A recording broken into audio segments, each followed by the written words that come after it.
sa loob ng jungle ng Aurora. Demon Knight! Okay, natamaan si Demon Knight dito. Kailangan niya na umatras. Wow! Yung Hawk and the Bloody Hand to the rescue na rin naman itong Sanford. Pero mapapaalam na kagad si Demon Knight na napag-isapan first pero hindi makakapit na si Uheb. Ngayon naman si Sanford ay naka-zone pa rin. River Manipulation na gamit. Flicker ay na-force na rin para kay Sanford. Roll na roll ng Lord. Nagugulong-gulong si Cortese, nag-aabang yung Hook and Bloody Hand. Yun na nga, sa may bandang likuran, nakakagat. Pero yung River Manipulation na gamit din. Habang si Demon Knight ay namatay. Ngayon naman si Sanford na baba ng buhay. Flicker from Edward. AOG, Flicker din. Napitawan ni Doming. Atras muna si Edward. Kailangan na mag-atrasan ng Aurora dito.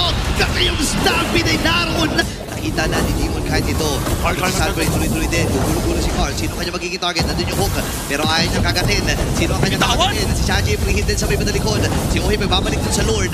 Ngayon ay babalik din ata si LPA. Si Demon Knight ay may ipit din na mag-isa. Ayun lang! Kasabay pa ng manipulation. Pwede relation pa mula kay UA. AOG. Tinamaan yung dalawa.